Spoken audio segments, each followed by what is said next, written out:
మీదట మీరు తెలుసుకుంది చూలాలి గర్భంలో ఈ ఎముకలు ఎలాగైతే ఎదుగుతాయో నా కార్యములు కూడా అలా ఉంటాయి అంటున్నాడు దేవుడు కదా.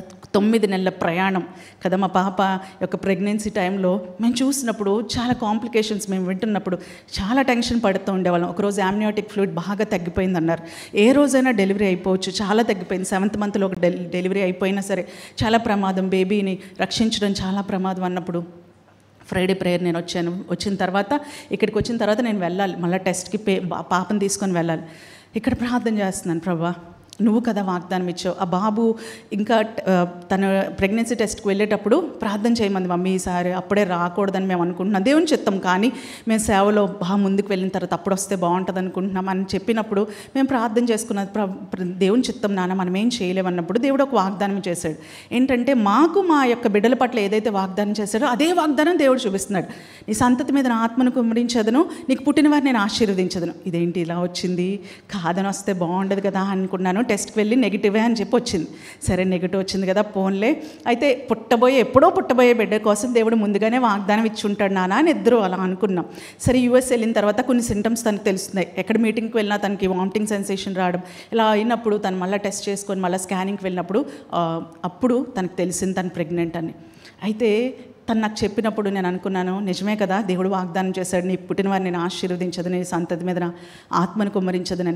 తర్వాత చాలా కాంప్లికేషన్స్ ఒక్కొక్కటి తెలుస్తున్నప్పుడు చిన్నవే అయినప్పటికీ కూడా మాకు చాలా భయం కలిగేదన్నమాట.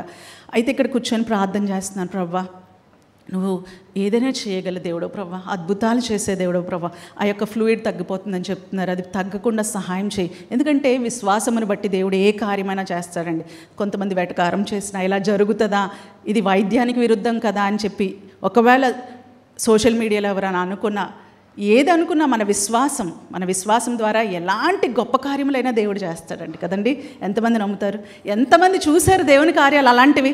వైద్యులు చెప్పినా, ఇంకెవరైనా చెప్పినా, లాయర్స్ చెప్పినా వాటికి వ్యతిరేకంగా, వాటికి విభిన్నంగా దేవుడు కార్యములు చేయడం ఎంతమంది చూస్తుంటారు? నేను చూశాను నా జీవితంలో కదా, అందరూ చూస్తుంటాం కదా.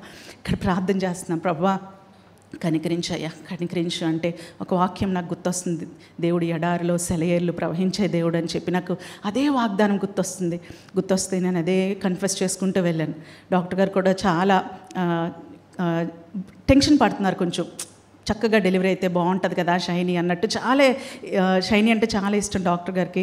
అయితే చాలా ఆశపడుతున్నారు చక్కగా నార్మల్ డెలివరీ అయ్యి చక్కని బిడ్డ వస్తే ఎంత బాగుంటుంది, ఏ కాంప్లికేషన్స్ లేకుండా, యామ్నియోటిక్ ఫ్లూయిడ్ లైకర్ ఎందుకు తగ్గుతుంది అని చెప్పి బాధపడుతున్నారు. ఆమె టెస్ట్ చేసినప్పుడు అన్నారు, ఇవాళ పెరిగిందండి అన్నారు. నిజంగా దేవుని కార్యములు ఎంత గొప్పవంటే తర్వాత మేము యూఎస్ వెళ్ళాం. ఎందుకంటే యూఎస్ వెళ్ళడం ఉండిపోదాం నేను, ఎందుకంటే యామ్నియోటిక్ ఫ్లూయిడ్ లేకపోతే నేను అక్కడికి వెళ్ళిన టెన్షన్గా ఉంటుంది అనుకున్నాను. సిస్టర్ డాక్టర్ గారు ఎప్పుడైతే కరెక్ట్గా ఉందని చెప్పారో నేను వెళ్ళొచ్చిన తర్వాత ఒక రోజున వాళ్ళ అత్తగారు వాళ్ళు వచ్చారు, అందరూ చక్కగా ఉన్నాము. ఒక టిఫిన్స్కి వెళ్దామని చెప్పి అడిగింది. సరే అడిగింది కదా అని చెప్పి మేఘాలయకి టిఫిన్ చేద్దామని వెళ్ళాం, నైట్ టిఫిన్స్. అయితే అక్కడ నాకు హార్ట్ బీట్ చాలా ఎక్కువైపోతుంది మమ్మీ, నాకు తెలుస్తుంది అంటుంది.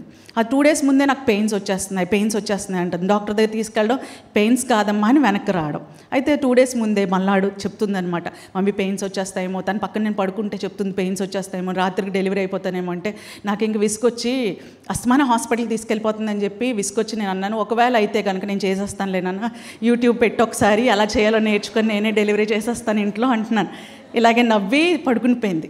తగ్గింది మమ్మీ అని చెప్పి కొంతసేపు నాకు అలా నవ్వించాను, కొంతసేపు పడుకొని మార్నింగ్ లేచిన తర్వాత బాగానే ఉంది అంది.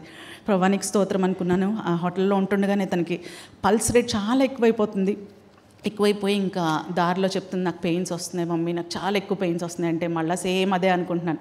ఫాల్స్ పెయిన్స్, చిన్న పెయిన్ వచ్చినా తట్టుకోలేకపోతుందని చెప్పి నాకు ఎక్కడో లోపల కోపం వస్తుంది. తట్టుకోకపోతే ఎలాగా అనుకుంటున్నాను నేను, అసలు ఫైనల్ పెయిన్స్ ఎలా తట్టుకుంటావు నువ్వు అని చెప్పేసి మనసులో అనుకుంటున్నాను. తను చెప్తుంది, నాకు 90% నాకు అస్సలు బాగాలేదు మమ్మీ, 10% నాకు బాగుంది మమ్మీ అంటుంది. అయితే ఇంటికి వెళ్ళిన తర్వాత కంట్లో నీళ్ళు తెచ్చుకుంది. అప్పుడు వెంటనే అనుకున్నాను, కంట్లో నీళ్ళు తెచ్చుకుంది అంటే ఏదో సంథింగ్ ఈజ్ రాంగ్ అని చెప్పి 10 అయితే వెళ్దామని అర్ధరాత్రి మేము అందరూ కలిసి తీసుకొని వెళ్ళామండి. వెళ్ళిన తర్వాత అక్కడ చూశారు డాక్టర్ గారు, చూసి పెయిన్స్ కొన్ని రోజులు ఆపితే మంచిదండి, పొట్టలో ఉన్న బేబీ చక్కగా 9 నెలలు కంప్లీట్ అయిన తర్వాత బయటకు వస్తే చాలా మంచిది కదా, అందుకని ఆపుదామని చెప్పి ఆమె ట్రై చేసి చక్కగా రెస్ట్ ఇచ్చి కామ్ చేసి ఆ యొక్క పెయిన్స్ అన్నీ కూడా కామ్ అయ్యేటట్టు చేశారు. అయితే మన్నాడు సడన్గా వచ్చి డాక్టర్ గారు అన్నారు, ఇవాళ నేను సిజేరియన్ చేసేస్తాను. ఇంకా చాలా టైం ఉంది డాక్టర్ గారు అంటే, లేదండి చేసేయాలి అంటున్నారు.